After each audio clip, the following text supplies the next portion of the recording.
Hi, I'm Bran, and I love Hallmark movies. I'm Dan, and I despise Hallmark movies. I'm Viv, and I love Hallmark movies, and I love acting in other things too. And this is the Deck the Hallmark podcast. Deck the Hallmark, it's his podcast. Brandon and friends host his podcast. We hope you like this jolly podcast.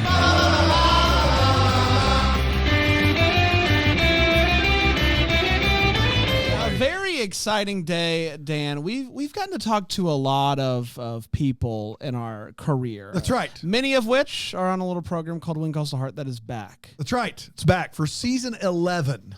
But wouldn't you know, we haven't talked to them all. We haven't talked We to haven't them all. talked to them all, which is why we're excited today. Rev Joseph is in the house today. It is Viv Yes, Leacock who covered all his bases in the intro by saying he loved the movies, he acts in them, and as we're going to find out momentarily, acts in a lot of other things as well. Viv, thank you for joining us, sir. How you doing?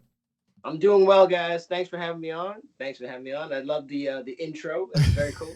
I appreciate that. Thank you so much. Viv, we always like to start at the beginning with our guest. There was a time where you were a child, and when you were a child, at some point you go, I want to act maybe a little bit.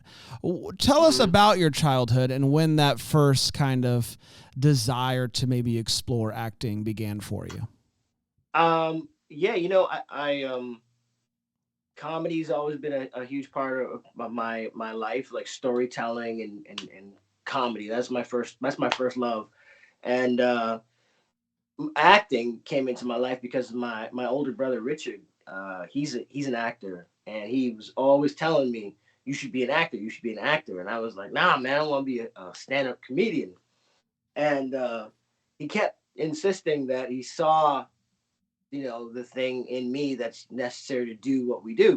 And I just was like, nah man, that's not for me. But it just kept coming to find me. Acting kept kind of coming around in my life, and finally, I kind of answered the call, and first thing I ever auditioned for, I got the part, and the first thing you ever auditioned for, you got the part. I got the part. What was it? It was a show. It's a Canadian show called Neon Rider. Okay. It was filmed. Yeah. Just the name alone that tells you what year that was. It was filmed in like late 80s into like the early 90s, and that was the first thing I got on. First audition, got a recurring role on the show, and yeah, so I was thrown into the deep end. I didn't know anything at all, and all I used to do is basically I used to act. I'd be on this side doing what I wanted to do. And it didn't matter what you were doing. I was doing this thing over here. And when I look back at those episodes, I'm like, oh boy, good. It was sometimes, you have some folks that go through like a training, and some folks, it's like, I taught for 20 years, Viv, and like the best training for me was I got in the classroom when I was 20 before I went to school, and I was such a bad teacher for a few years, and you learn because of your mistakes. Like, it's experiential wisdom. And so, when did you feel like, did you go through a period after, you booked your first audition. Did you go through a period of time in Canada there where it was just, you weren't getting anything else and you were tending bar and waiting tables and doing all that stuff? Yep. That is exactly what I tell you. So it started as, so after that show was done, and I was on it for quite a bit. I still didn't really learn the intricacies of like auditioning for something and being able to, the audition room is very different than on set. On set, you don't necessarily feel such pressure to like, you got to nail it right out of the gate. When you audition, you're doing this thing where it's like, you're trying to impress people to get the job. When you have the job, you relax a little bit more. But so getting the job was the problem for me.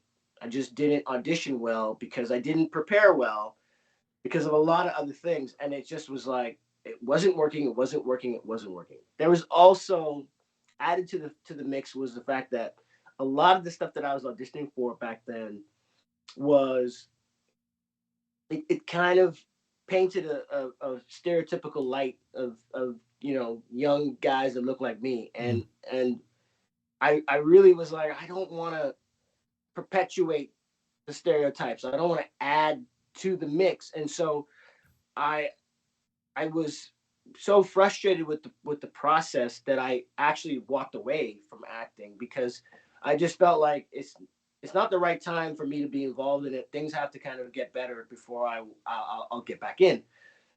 And it was actually I actually left for 7 years. I did not act for 7 years. I did a bunch of stuff in that time. I moved office furniture. I did stand-up comedy. I worked with special needs kids. I did a bunch of stuff, and in the back of my head all the time was acting.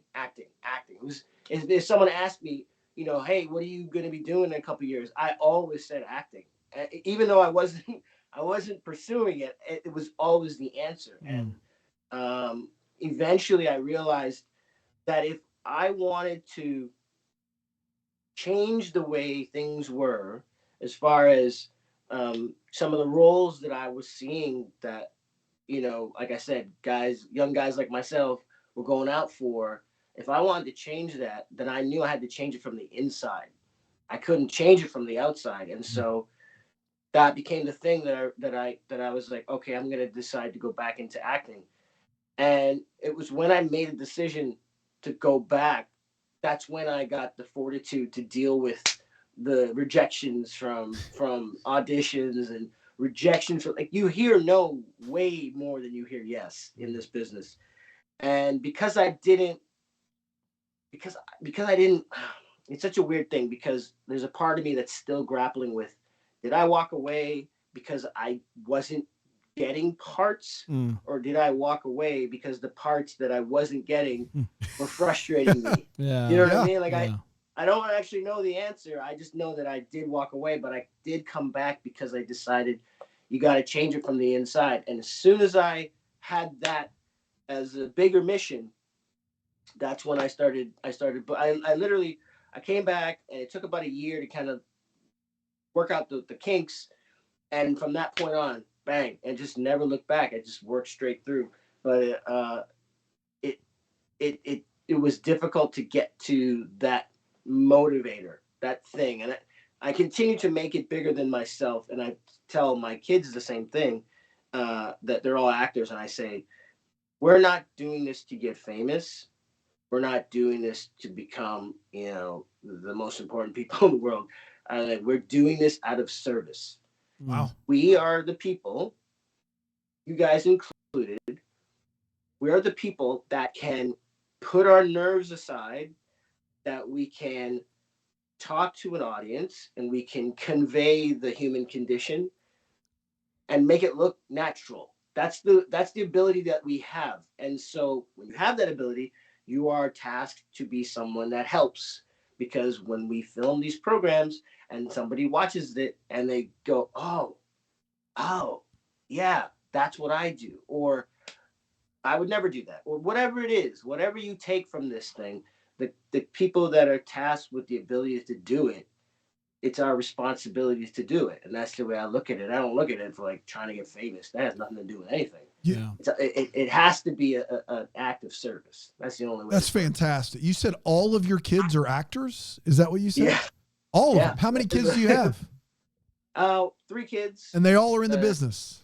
They're all in the business. My daughter Vienna and my son, youngest son Elias, play Angela Canfield and Cooper Canfield on the show. Those are my actual children. That's awesome. On the show with us, and then my other son Lennox, he's got a part in one of the mystery series now. Oh wow! Yeah, he's one of the leads on a mystery series. So I'm just like, okay, the whole family full. That's fantastic. Whole family. That's fantastic. My poor wife has to deal with 4 actors. You never know who's telling the truth. No. When you were doing stand-up, did you have that same like mission about the why behind, you know, the way in which you're doing stand-up, or did you view stand-up differently than you viewed acting? Yeah, you know, stand-up was more of a and I know you guys know this too, but when you make someone laugh, when that's what you set out to do and you can pull that off, that is such a personally like good feeling. It is such a, I guess, endorphins and stuff. I don't know what it is, but like that thing of making people laugh has always been my favorite thing in the world. Like I try to inject, I pretty much inject humor into every interaction I have with anybody. Uh, I just love I love the feeling. So that you know, that's the thing that comics are going after. They're going after that rush of you setting something up and setting something up and then knocking it over, and it works, man. That's Who are some of your influences? Mount Rushmore in stand-up comedy. Mount Rushmore, man. Mount Rushmore for me, comedically. For me, Richard Pryor's on. He's top of the heap. He's top of the heap. I've never seen somebody take absolutely horrific things that had happened to them and help us laugh at them. I've nobody in the history of comedy has taken their pain and turned it into a punchline better than Richard Pryor. The man joked about being on fire. Yeah. like there's nobody else that comes close to that guy's skill set to turn his pain into a punchline. I have to say, because at the time this person really was a massively important stand-up comedian and creator and actor. Bill Cosby was a huge like as crazy as it is to even say. I grew up in the 70s and 80s, and like there was no bigger comedian as far as like their reach. Like Eddie Murphy is a rock star. Yeah. But Bill Cosby was the king of all of it. The Bacon Burger Dog. Bacon Burger Dog. Bacon Burger Bacon Dog. Burger Dog. A Bacon Burger Dog. Like just that whole period of time. Red Fox. Yeah. Eddie Murphy. You got to do a movie with Eddie Murphy. You were in an Eddie Murphy movie. I got to hang out with Eddie for 4 months. I Spy with Owen Wilson, Eddie Murphy, and I saw that on your credits, and I heard you're a stand-up comedian, and when you said Eddie Murphy, I had to ask you, like, what is, because he's such a, like, unique individual, how he picks his projects, and how he goes about work, and he doesn't have to work, and he's not, Viv, you got 1,000 credits over here. Eddie's got like 1 credit for every 50 Viv Leacock credits. Eddie doesn't need to work as much as I try to. You guys aren't in the same tax bracket? You and Eddie Murphy? Oh, that would be nice. That would definitely be nice. So what was it? I have to ask. I usually don't ask a what was it like working with question, but you're a stand-up comedian. You watched Eddie Murphy. You're on set with him. This is a big budget movie. That might be a Brett Ratner movie. That's like that's a big budget movie here. Yeah. What was that like? It was that. It's a Betty Thomas flick. Okay. It was the budget was like I think it was $140 million. Oh my gosh. Yeah, it was supposed to be a trilogy. Wow. It was supposed to be a whole franchise that they were going to go for. And unfortunately, the script was not very good, but it just wasn't. It just wasn't. The script was not good. But the perfect storm of events that had to happen for me to get part on I Spy is so crazy you wouldn't even believe me when I tell you. Try me. All right. So the first thing that happened was that Eddie said, I want to see new faces in these 2 parts. There was a part of an assistant, TJ, which is who I played, and there was a part of a manager. And my brother Richard actually booked the part of the manager Oh wow. on this. Okay, so we were slated to do it together, but then stuff happened scheduling wise, and he was on a show called Doc with Billy Ray Cyrus. Yeah. and and the scheduling got totally screwed up, and he couldn't do the picture with me. But the way I got on this movie is insane. So Eddie said, I want to see new face, fresh face.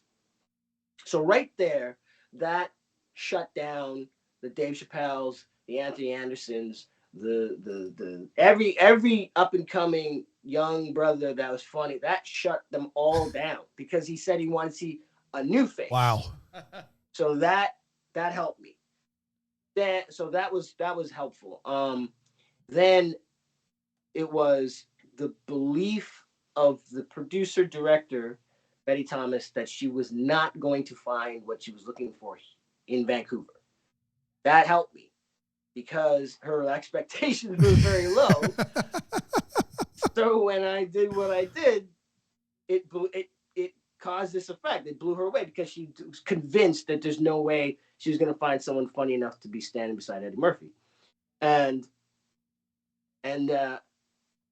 so those two things. Oh, and then the casting director that landed the project was the casting director who said to me, she has said to me at one point, I wish I discovered you. Oh, wow.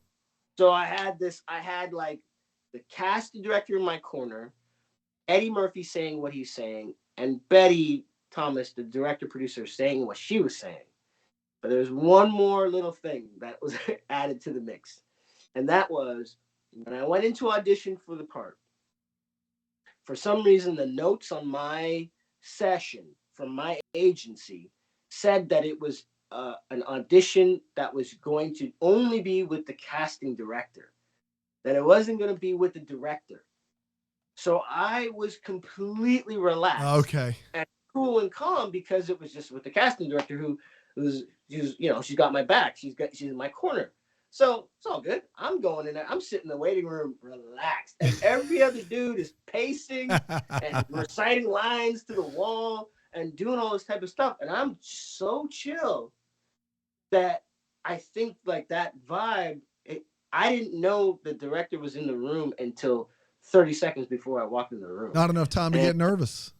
I didn't have time to get nervous. There was no time couldn't get in my head. None of that happened. I was just like, oh, what's up? And I had chosen my wardrobe correctly. So on the breakdown for the character, it said assistant to Eddie Murphy's character. And a lot of guys made the decision that they were going to be an executive assistant. So they were there in suits and ties, and they were an executive assistant. What I knew was Eddie was playing the middleweight boxing champion of the world. That's right. He's playing his young, brash brother who grew up on the streets, and now he's a multimillionaire. And I knew from watching boxing that all those brothers you see hanging out after the fight, everybody with Jake Paul and his brother, also, those are guys on the payroll. That's right. They may look like a trainer or some sort of thug or something, but they're on the payroll and they're being paid very well. They just look like his friends because they are his friends. And so I went in looking like a rapper. I was wearing baggy leather pants, beanie, had shades on. I had this big chain on. I went in looking like a guy who would be an assistant to the middleweight boxing champion of the world. That's fantastic. The second I walked in the door, Betty was like, oh, nice. I had green leather pants on, baggy leather pants. And she was like, oh, nice pants. And I knew from that instance, I knew that obviously I did something different. It was to the point where the guys that were there auditioning opposite me, they were like, what are you here for? Yeah. Because they were all wearing suits. Every single one of them. And they're looking at me like, what part are you here for? We didn't see a part of a rapper in this movie. And so I chose correctly. Like I said, Betty didn't expect anything of me. Nothing. She already liked what she saw, but I hadn't opened my mouth yet. And then I told you I had the casting director on my side. So now we go into the first scene. And the reader that they have totally screws up because I ad-lib all the time. Bang, bang, bang, bang, bang. But I always give you the lead. I'll give you the line that you need to hear to say the line back to me. Right. Yeah. This guy is like this. Like straight up, like, oh man. nothing. So in that moment, I didn't stop or say, hey man, I stayed in character. So he was supposed to say, I was supposed to be having a problem with the phone call. And he was supposed to say, here, let me try. In the movie, when you watch the scene when Owen Wilson takes the phone from me and makes he makes our arrangements for the hotel we're going to in Budapest, that's the scene where he's like, hey, I know how to speak Hungarian, give it to me. And he puts us in the basement of the hotel because Eddie Murphy had embarrassed him before, and it's his payback. That's what the scene was. Yeah. So he's supposed to say, here, let me try. Because he looks like a deer in headlight, I say, don't you want to try? So I hand him, I give him his line, and he goes, and he starts to give me the rest of the lines, and it's really clunky and it's terrible. And the casting director kicks him out of the room. She's like, go right out there. She's like, I'm gonna read with Viv, right? And I didn't tell you this. This is the last part of the story, and then we can move on. No, this is fantastic. I didn't tell you this little tidbit. This was a tidbit. So when I got called into the room, I got up and I was going in, and Sue says to me, she's like, are you ready? Are you ready? And she looked very nervous. Like I said, I didn't know Betty was in the room. Sue was very nervous. And I was like, yeah, I'm okay. Are you? And then she's like, yes. And before she could answer, this voice came from in the room. Betty's a big woman, and she's got a very booming voice. And Sue, get in here. And I'm like, oh man. what? Who? Wait a minute. I'm like, someone's in there? Sue goes back into the room, closes the door for like 3 minutes.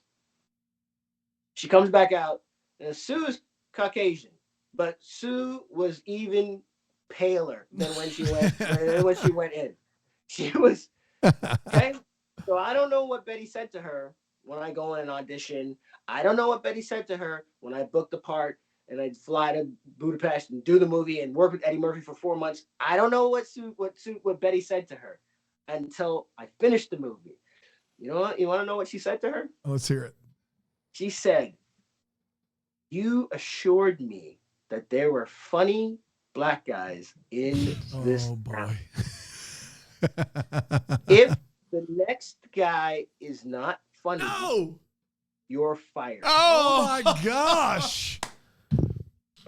Oh my goodness. You were acting for other people's jobs. It all comes back full circle. Man. Doing it for everybody, not doing it just for myself. I'm telling you. That's unbelievable. I didn't know that. She didn't tell me that, but I saw it on her face.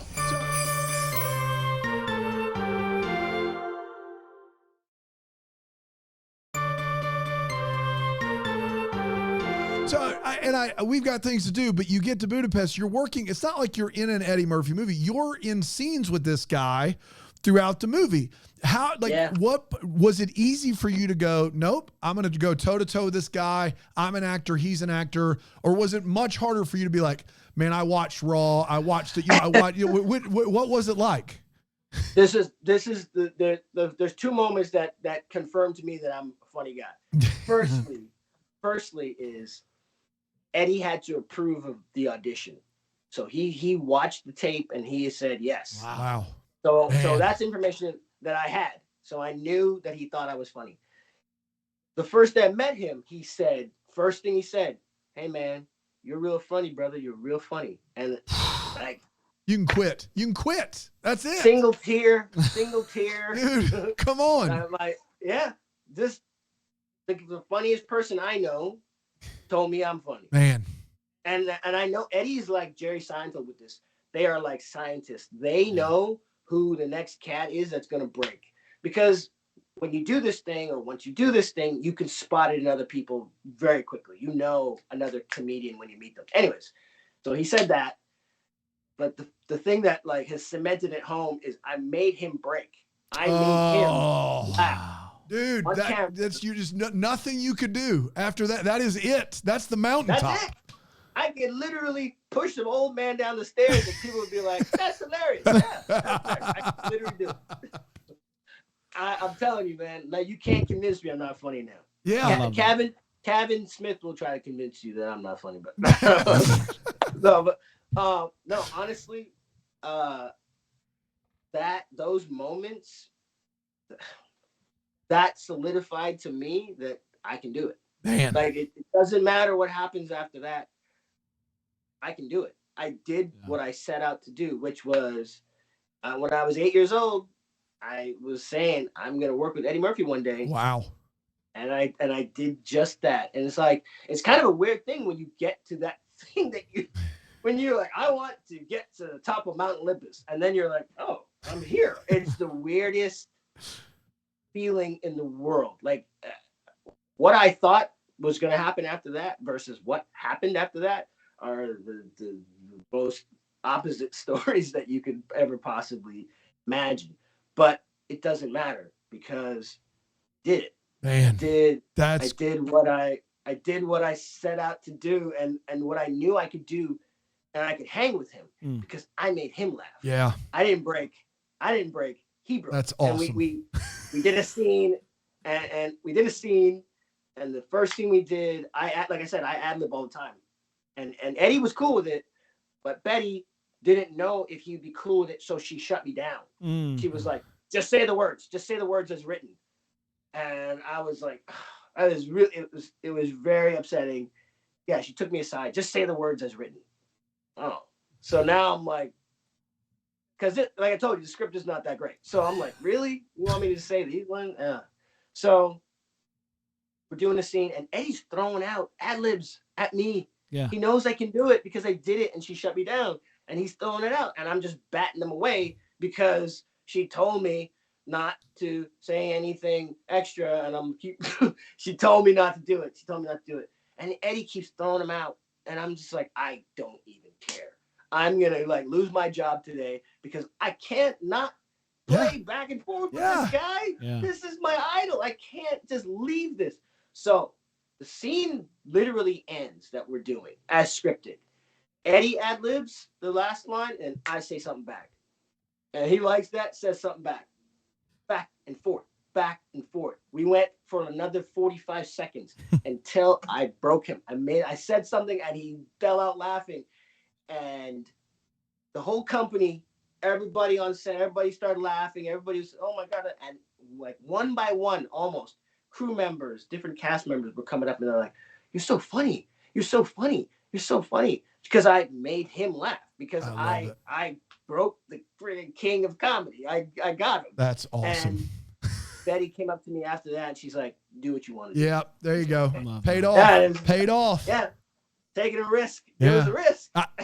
Listen, I feel like we're going to have a weekly story time with Viv because I could do in the last 10 years, Viv, and not to scoot ahead too much. In the last 10 years, how many IMDb credits of different shows and movies do you think you've done? Not how many episodes, just how many different programs and movies have you been on in the last 10 years? 10 years. 2014. 12. 70. 70? It says that you from That's a big gap. Wow. Viv, from 2014. Is there a clone working that you're not aware of? You are the hardest working man in show business, according to IMDb, unless they're just lying.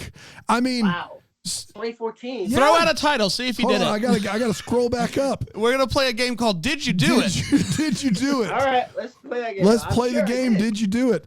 Were you in an episode of Almost Human? Yes. Yeah.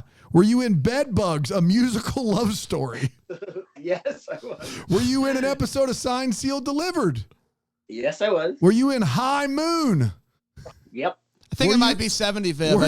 Were you in Santa Hunters? Santa Hunters, yeah. There's 70 after 2014. Viv, those are all just from 2014, Viv. He did What 12. have you been He did doing? 12 in 2014. Viv, that's wow. and that's not individual. Like in Supernatural, you're in 3 episodes. Wind Calls the Heart, 38 episodes. That only counts as 1. You're in And there's 70? 70, and that is just in the last 10 years. You are working, sir. You are after it out there. I might be working a little too much. Wow. Yeah. Yeah, I mean, Okay. this is wild. This is wild. The Goodnight Kiss, Mommy's Secret, Sunny Hearts Community Center. That's a show, apparently. You're in all of them, Viv. You're doing all of it, man. I guess I stopped counting. Have you just become the go-to guy for a lot of this stuff in Vancouver? Like, it's clear you're getting a lot of calls, man. Yeah, you know what? It really, I guess there was a really good stint there. I kind of forgot. Viv, you said 12. There were 70.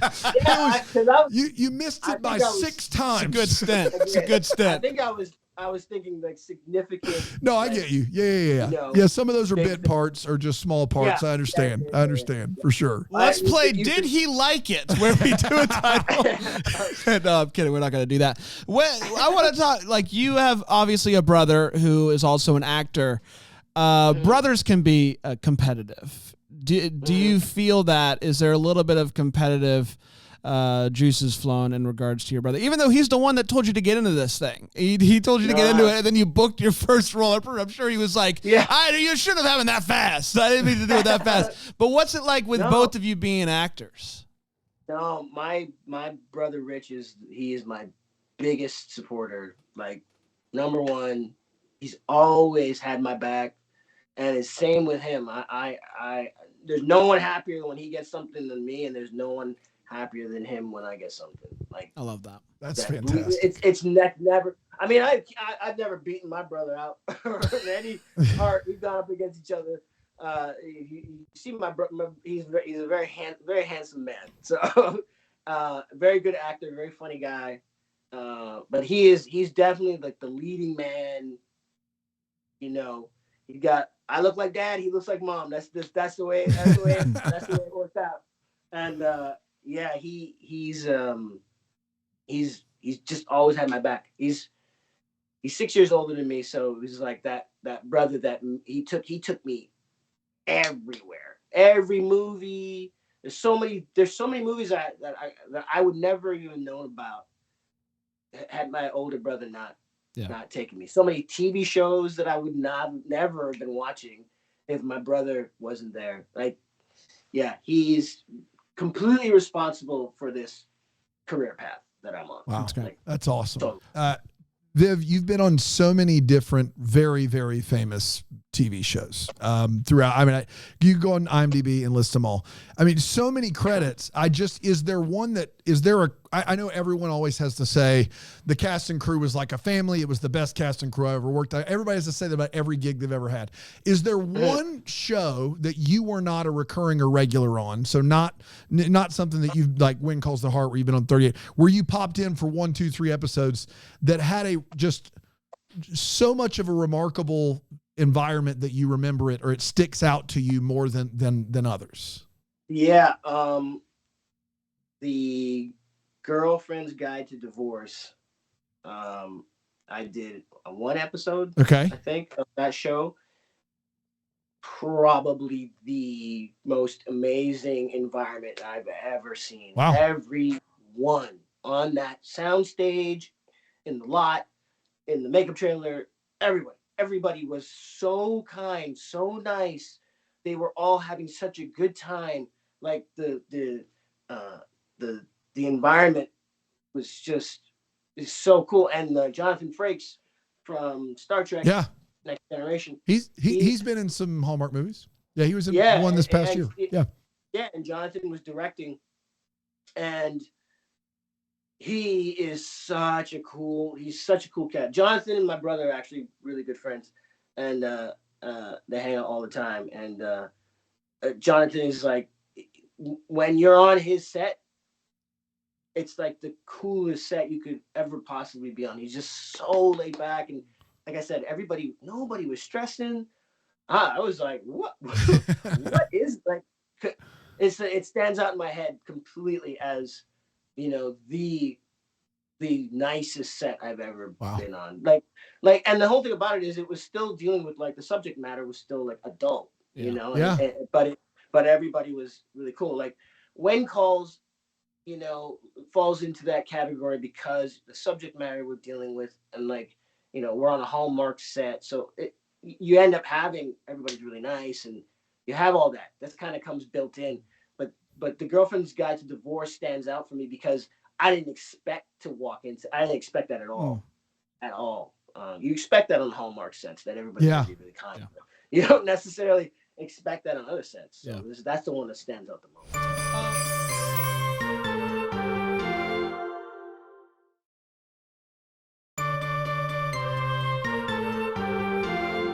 I want to ask about auditioning again really quickly because you mentioned that was one of the things that you had to learn. Now things have turned, especially since the pandemic, to being basically on tape.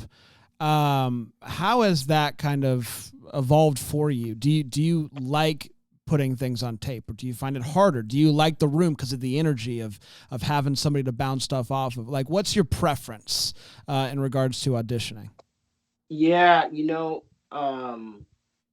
it's kind of my kind of theory on all this is a bit askew because I haven't had to audition as much since the pandemic because of getting on this show and a couple others. It put me in a position where, you know, there's offers and stuff like that, which is cool.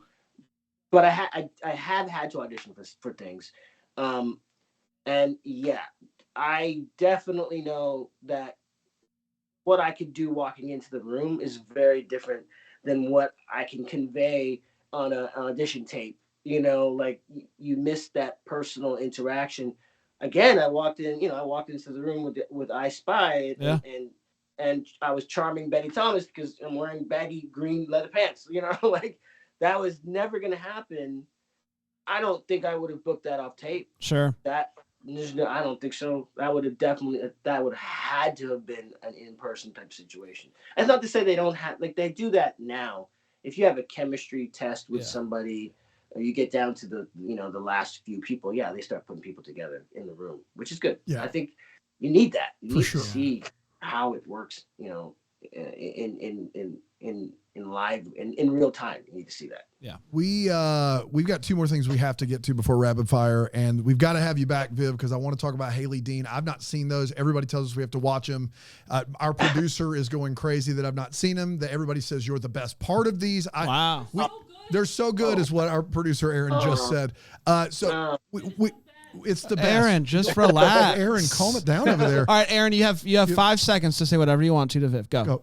Oh no, that's so much pressure. 5. Viv, big fan of Haley Dean. You're an awesome part of that cast. I love when 1. they rebooted it. That's all we got. Yeah, that's it. I'm sorry. It was really kind. It was really kind. I'm sorry. That's all the time we have. But we do have to talk. We're running out of time, and we do have to talk about When Calls the Heart before we talk about the lost Locket. When Calls the Heart, you get on this show. This is have you done 3 seasons now of this show? Is that correct? That is correct. And this is, you get on a show that's been around for 8-9 years, and you know you're going to be a series regular. Tell me the process of that. Like, was that you got a phone call, or they were doing auditions? What was that like?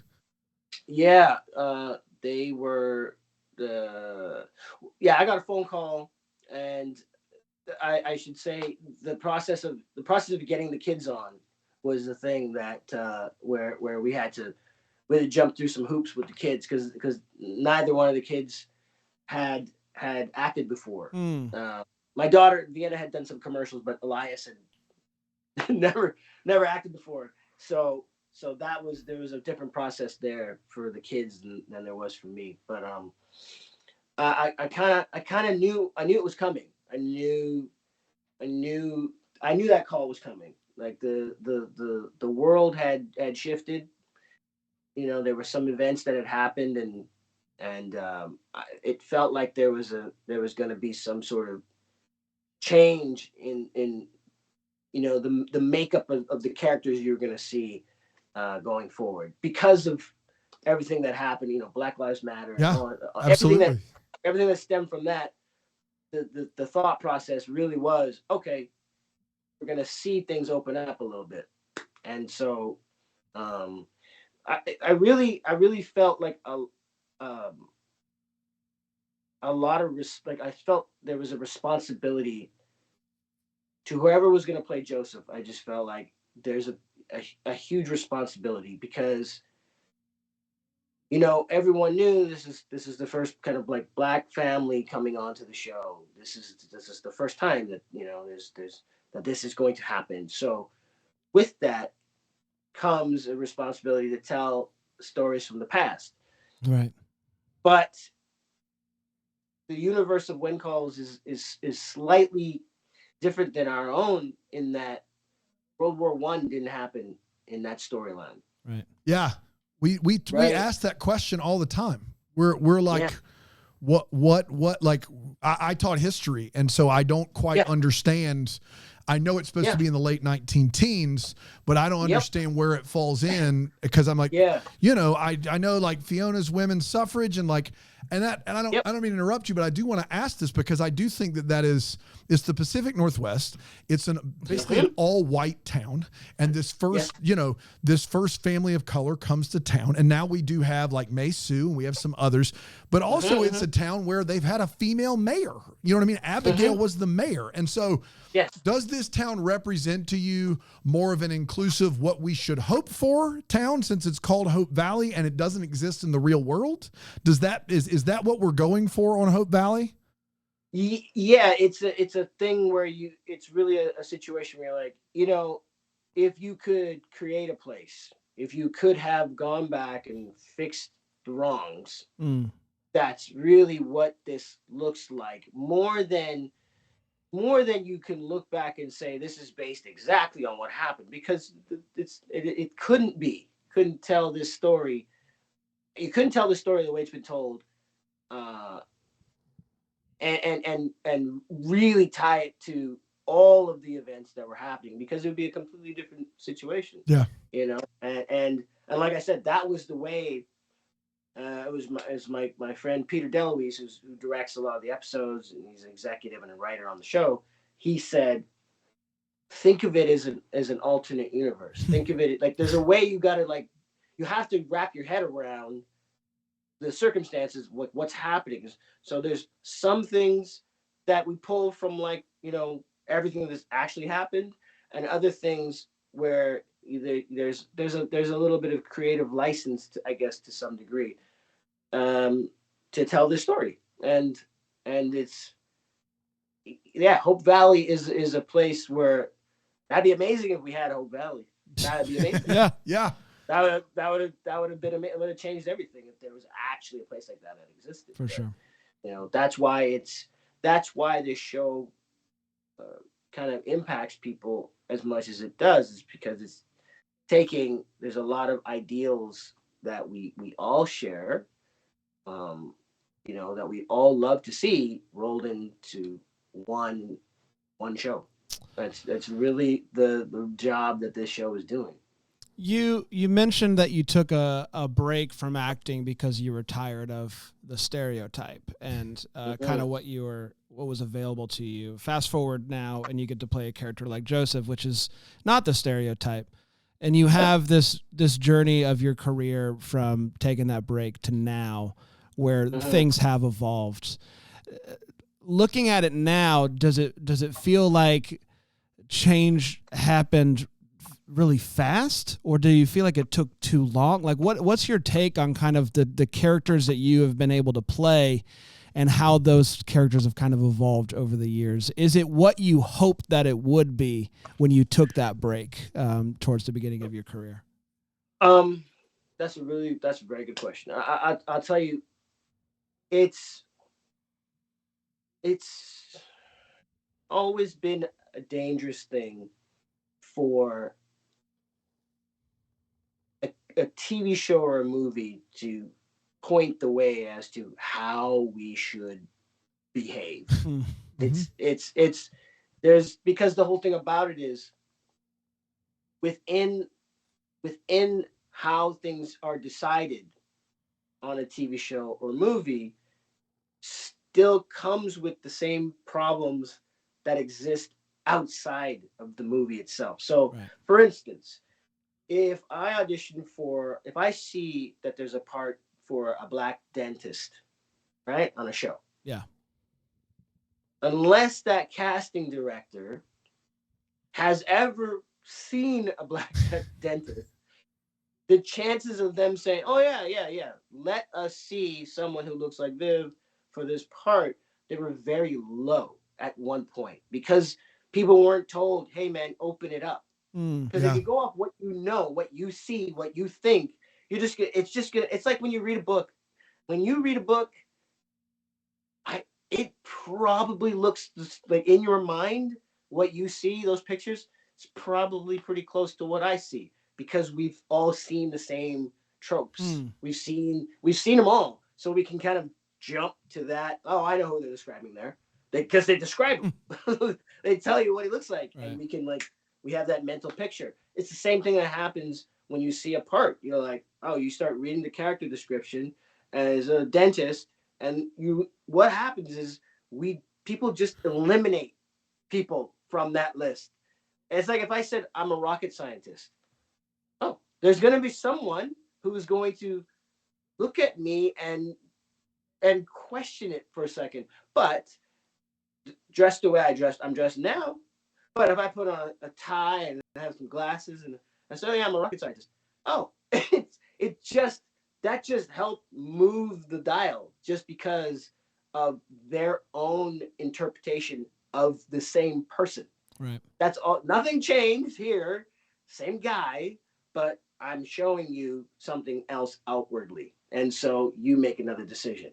And it's the same. Like unless everyone within the system of putting movies and television and stuff out, if everyone doesn't change, you're going to get somebody's judgment on something, and that is a personal call. Who someone Because someone at the top always has the right to be like, no, no, no, no, I want someone else in that spot. They got the power, and if that person is short-sighted or grew up and they didn't like people that look like that or didn't like that name, because that's happened. Yeah. What's your name? George. I grew up, guy named George beat me up every day. I don't like you. That stuff happens. That stuff happens. And people, that stuff gets ingrained. And like I said, they're in a position to pick and choose. And it's a human reaction. You have to tell yourself not to look at someone and do the mental assessment that you're doing. Because that's what we do. You see someone and you already start assessing. He drives a truck, Ford F-150, and you start doing that. You know everything about that guy or that gal for the way they present. They come up wearing that. Oh, you got a Metallica T-shirt on. Well, I don't have to wonder if you like Metallica. You know what I'm saying? You know what I mean? It's just because we deck ourselves out trying to describe who we are. That's what we do. And everybody. So this is the same thing that's happening on film, and it's the same thing that's happening with the character description that all of us get to see. We see the character description, and in the case of, like I said, I Spy, the character description was assistant, but everybody thought executive assistant because they saw the word assistant. They all jumped to the conclusion that the guy's wearing a suit, but I thought something different. Yeah. And it's just because of my interpretation of the same guy that I got the part and they did it. And but it was based off of, a guess, you know, and yeah, like the stuff I see happening for me, it feels very, very late because there is no minority group that hasn't been saying what they've been saying for a very long time. Yep. That doesn't exist. It's like if you see a group come out, these cats put out an album, and that album is amazing, right? They put out this CD of a dope music. It's so good. Guaranteed, they've been together for like 10 years. Yeah. This is not this. They didn't just put together this group yesterday and now they got a hit. They have been gigging for 10 years before they blow up. It's yeah. It's it's late to the game as far as I'm concerned, but I'm really happy that it's actually happening because I know that's how my kids got into this industry the way they did. My kids did not get into the industry the way I did. The parts that they auditioned for, the care and attention that people put into making sure that if they're saying something about a race that they are not, if they're writing it, they go and now everyone's triple checking and double checking. They're checking now. Yeah. There's no, well, this is how I interpret, somebody. So my family's from the West Indies. So there's from Trinidad, and there's a Trinidadian accent. Right. Now, I have never seen anyone on film do it right, ever. It's never happened unless that actor was Trinidadian. If somebody was trying to be Trinidadian, is killing my ears because they didn't do enough research. They didn't care enough to do the extra research to do it right. And now you're seeing that people are like, you're going to offend somebody if you do a lot of things. You're going to offend somebody. So just do your due diligence, make sure everything is okay, and then you can say the things you want to say. So we've moved the needle. I think to some degree we've there was an overcorrection because everybody was like, we don't want anybody to be upset. And so, you have to kind of, I think we're moving back we're moving back to kind of a middle situation now. I think there was an overcorrect, and I think now we're seeing a lot of things changing again in the industry. People talk about woke and all this other stuff, and I think there was an overshoot and a natural kind of like course correction. But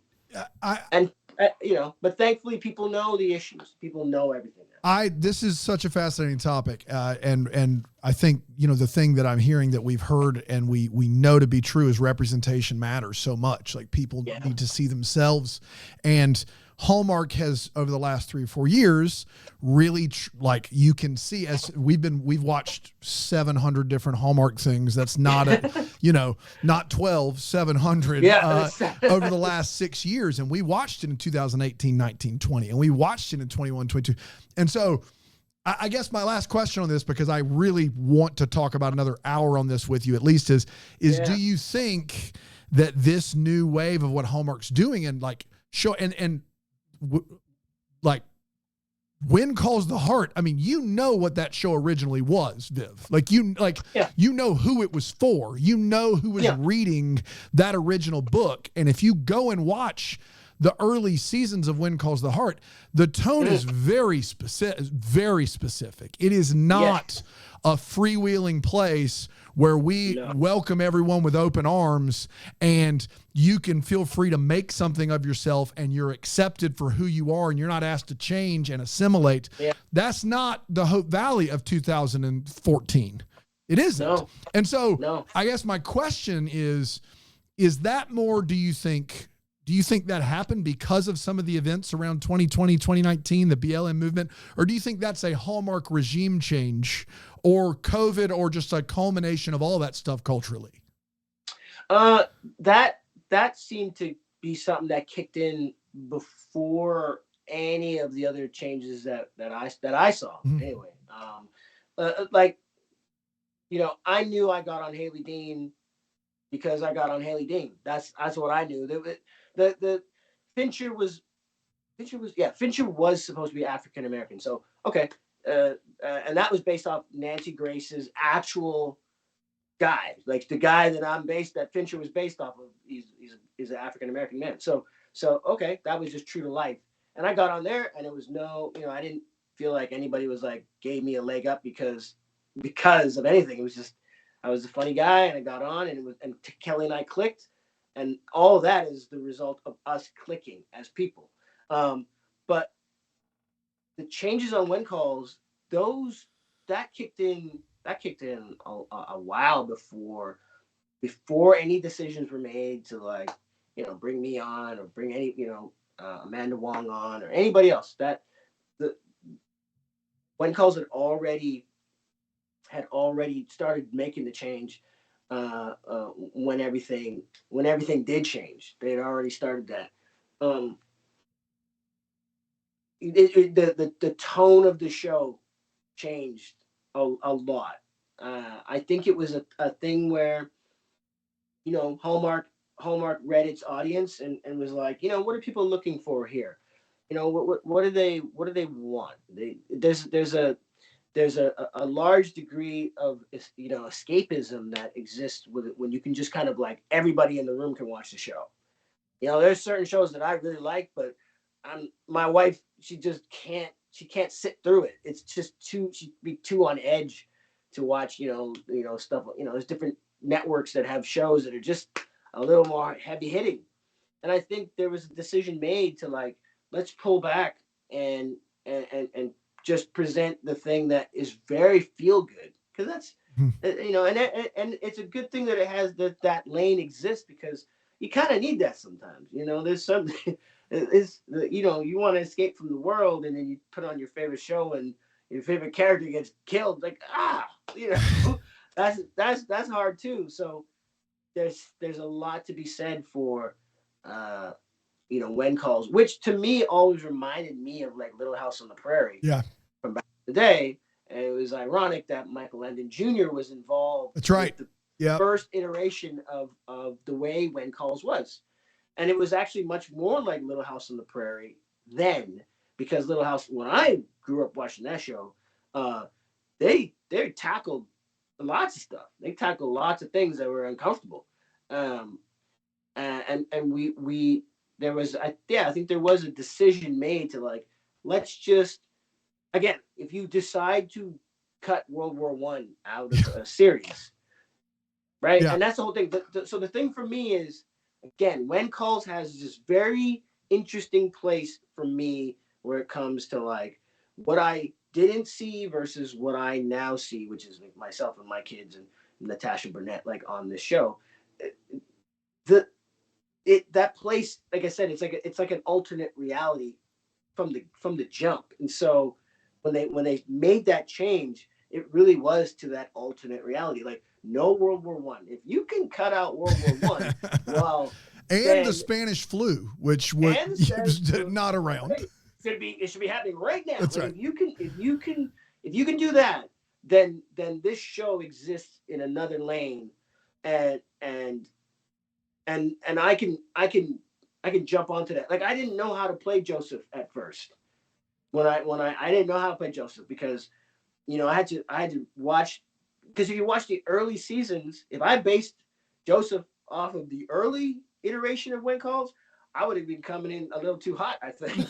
I would have, I did my research and I knew the tone and came in like that, because it's such a different show from like early days. Absolutely. Very, very different show. And like I said, I think they actually made that choice to like, we can exist in another lane where we've set up the world and we can pull from, what everyone knows that is, but we can show the way it could have been.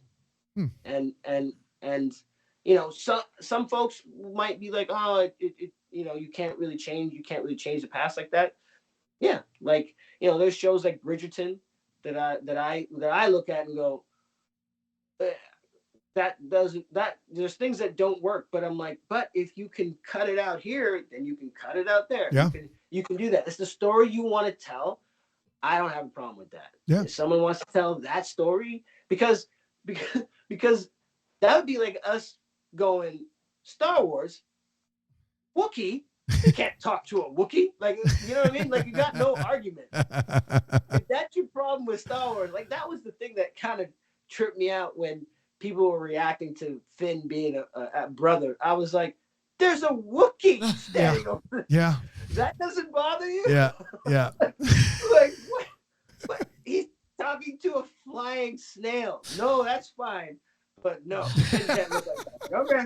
You know what I mean? Ridiculous. So this is what I'm saying. It's like, if we can, like, people, Star Wars is the greatest thing. And people that's their religion, and it's based off of fantasy. So, I think, like I said, When Calls picked the lane, and I think they picked right, because, to be honest, as a purely dramatic mostly dramatic show, you ain't gonna be talking about season 11. No, Nope. sir. That is not with like the the frontier life and all stuff. That's, whew, that'll beat you down. That will beat you down. Yeah.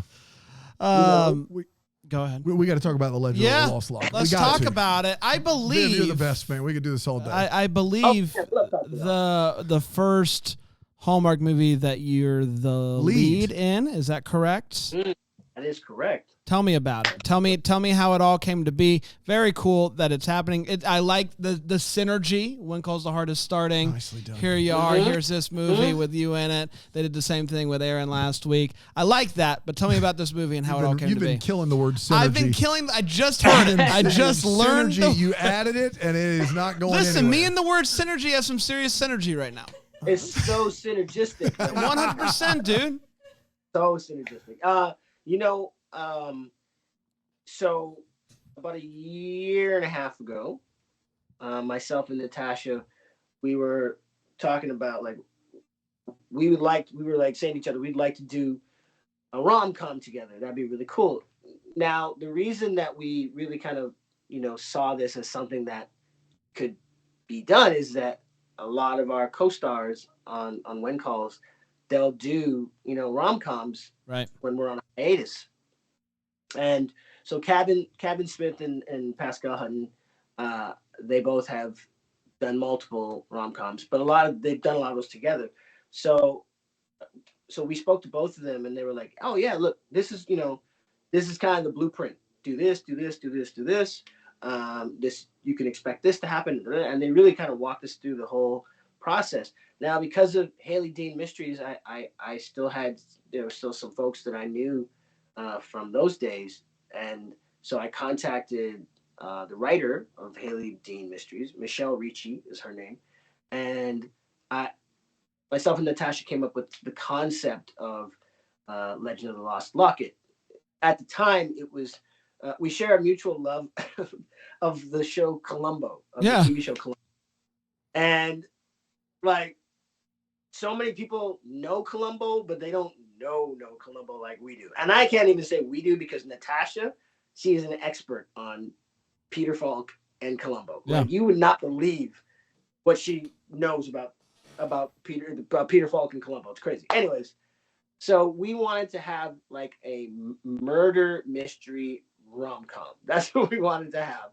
And Michelle was like, well, they wouldn't really want to do a romance with a corpse, like with a body that you're leaning over. They don't want people to fall in love over a body. So she was like, that's not what they're looking for if it's a rom-com. She's like, on the Mystery Channel, yes, but if you want to do a rom-com, that's not going to work.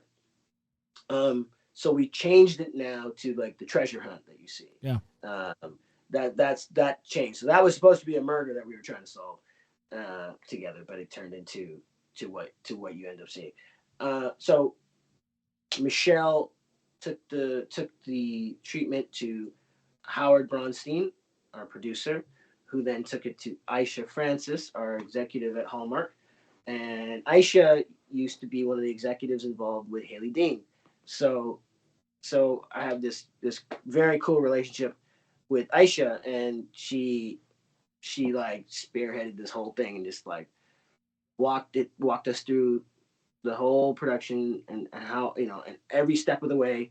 And it took about a year and a half to get it from concept to we're filming. And it was a trip because the actors and actors, writers strike, director strike, all that happened just before we started filming. And for about 90% of our crew, our movie was the first gig back from not working for months. Oh, wow. And it was one of the proudest moments ever, knowing that a phone call a year and a half ago was able to line up with what so many people on the cast and crew needed now. Like it was such a cool thing to know that something you decided on a year and a half ago literally came to a head, in another moment, and it ended up helping somebody. I'm very, very, we're both very proud of this movie.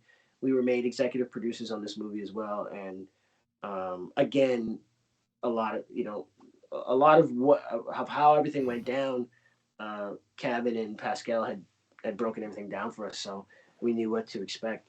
And I couldn't be more proud of this production because it helped people.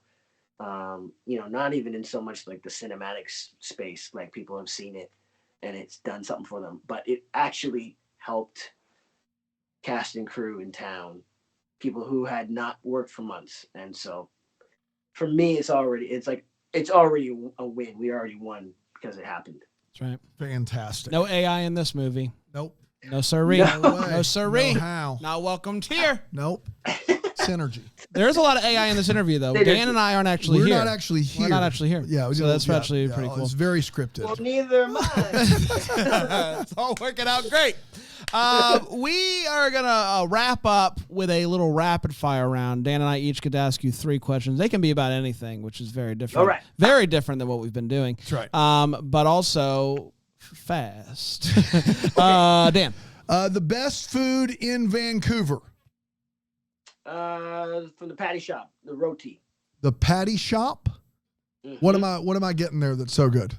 You're getting West Indian food. Ooh, okay, I'm in. Yeah. For sure. Are you a sportsman? And if so, what would be your sport and team of choice? Formula One driver of choice, Lewis Hamilton. Wow. Lewis Hamilton. Because he's going to be on a different team next year. He's going to be on Ferrari next year. So I can't say the team he's on because I like the team he's on, but he's going somewhere else. But I like him better. I gotta be honest. I gotta get into Formula One. I just keep hearing it's amazing, and the Netflix documentary or whatever just started all that, and like people have been finding it left and right.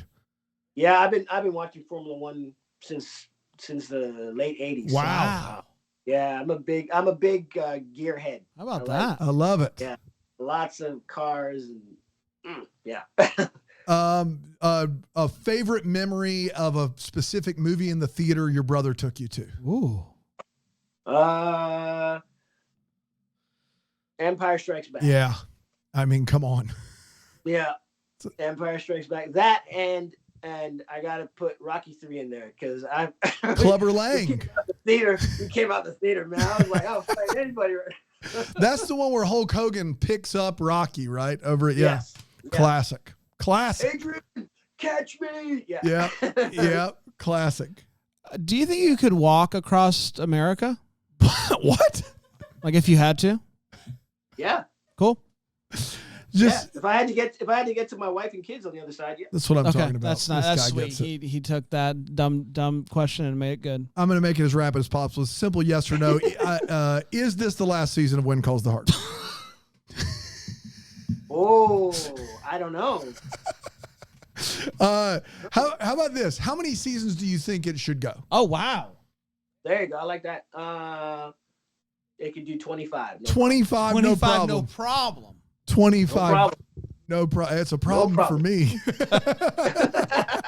25, no problem. Hey, man, my kids got to grow up. That's right? right. That's true. Listen, That's true. Right? You got to get the third one in there. If 25 means that Viv and his family are still acting into it, then it's great. This is the hard part. So you want to break the part. family This up? is You what's want to tough. break the family up because you don't like the show? Gets to go to work with his kids. You don't every want day, Viv to be able to and work with his I'm kids. over here hoping it's the last season. I'm the monster here. I'm the monster. No. You know how things work. Like I said, right? If it was a purely dramatic piece, yeah, you can expect that to last. Those last 6-7 seasons. That's right. Won't even be a Great Depression in season 25. It'll just be a regular old normal day. Be a normal depression. In the 1930s. And look, the thing about it is, it's incredibly hard to write. These writers are amazing because it's really hard to write when you extract Yeah. a lot of the stuff that was causing so much pain. Like if you take that out, what are we talking about? But then it's like Fiona has gone to be a suffragette, and it's like, well, you guys have already had a female mayor. Like, where's the Where's the voting? What's going on? Like she's fighting for women's right to vote, but they already have it in Hope Valley. That's what I'm saying. It's different. Yeah. The rest of the place hasn't caught on, so she's going out to like fight the good fight. You know, that's the deal. It's kind of like Barbie in that sense. You go into kind of a different space, and you're fighting for like, you know what I mean? Yeah, sure. I don't know. I think there's something there. I don't think there Hope is. Valley Do you have is another the question? Barbie. Maybe could he bike across the world? I don't know. Do you have another question? No. Do you have an up and coming comedian that you're into right now, or do you not have time for that? Up and coming. There's a cat named Mo Gilligan. He's from the UK. He's very funny. Mo Gilligan. Gilligan. I love that. Yeah, Mo's funny, man. For years ago, it was Sebastian Maniscalco. Yep. Myself and my wife, we ran across his early stuff. Like people didn't even know who Sebastian was yet, man. And I was like, this guy's gonna blow up. He has. He's just, man. Like I could sit down in a room and rap with Sebastian about most everything, I'm sure, and we line up on a lot of stuff because he's funny. I love that. A bonus question: if you had to choose between Lucas and Nathan, who would you choose? Oh, those my dudes, man. One of them's got to go. He's going to choose. He's going to choose Kevin. He's going to choose Lee. Is what's going to happen. Lee? I don't know, man.